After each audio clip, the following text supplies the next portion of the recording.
Hello there, and welcome to this week's episode of Faith Children at Home.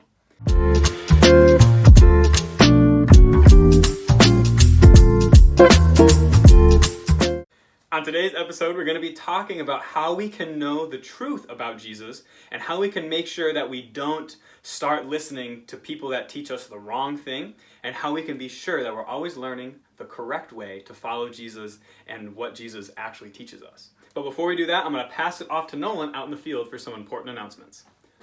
Hello there, Nolan here, reporting in for Faith Children at Home. The only announcement that I have this week is that there is an upcoming Kids Take Over the Garden event. I apologize for the thunder, I hope you can hear me. But there is a Kids Take Over the Garden event on May 22nd at 1 to 3 p.m. at the community garden at the church.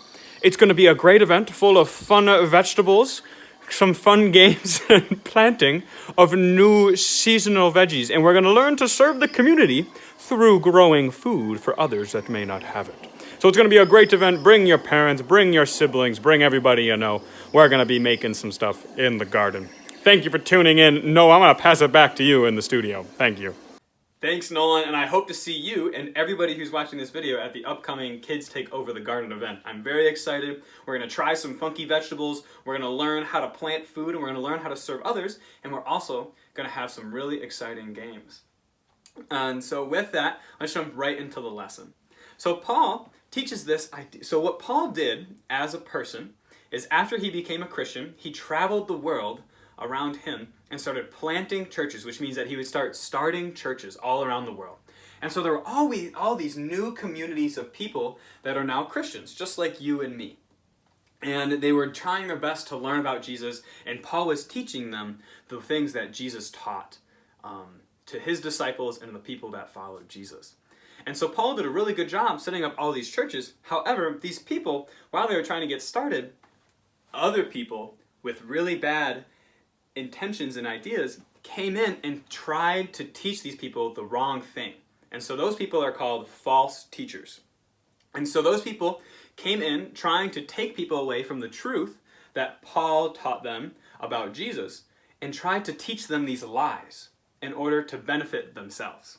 And so these people would teach them lies because they would get money or famous or for a whole bunch of other reasons, but they were never doing it for good reasons like Paul was doing it. Paul was sharing the gospel for good reasons because he believed that God deserved to be praised and that everyone deserves to know Jesus. Paul was not in it for personal gain whatsoever. So we can kind of think about this as if you were playing in a game, a sporting game. So we'll use basketball as an example. When I used to play basketball, my coach would craft up all these really fancy plays so we could try and trick the other team, right? But so when you would go to a basketball game, you're on defense. The other team, their whole goal is to try and score more points than you so they can beat you. And so while they are trying to score on you, the thing that they're going to try to do the most is trick you, right? They might fake left in order to go right, and they'll fake a pass, or they'll pass it. Someone will fake shoot, so the defender, you, will jump and miss, and then they'll score a basket.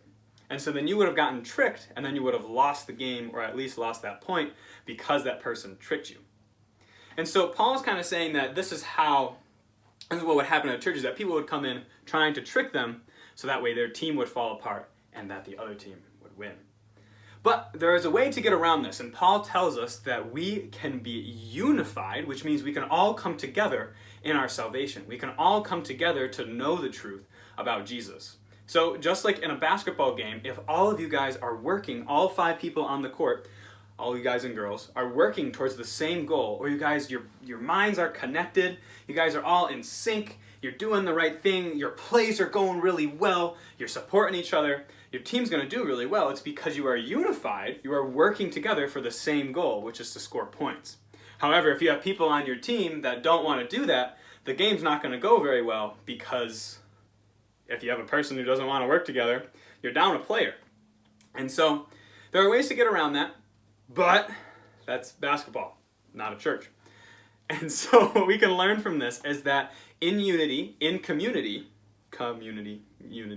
when communities like us work together, all for the same common goal, which is understanding the truth about Jesus, we can grow stronger and we can learn the truth about God and learn to live God-honoring lives that praise and glorify God with every single one of our actions. But there will always be people in the world that are trying to stop us. There will always be people in the world that don't like Christianity, don't agree with the teachings of Christianity, and they're going to want to do everything in their power so that Jesus' message is not shared. However, there are a lot of people that believe in the message of Jesus. And when those people come together, we can make real change in the world. We can make more Christians every single day. We can feed people that are hungry. We can serve communities that need help more than anybody else. And so it's important that as Christians, we work together for the same goal, which is to save other people by telling them the gospel of Jesus Christ. Thank you for tuning in to this week's episode of Faith Children at Home, and I hope to see you all at the upcoming Kids Take Over the Garden event on May 22nd. Bye, everybody.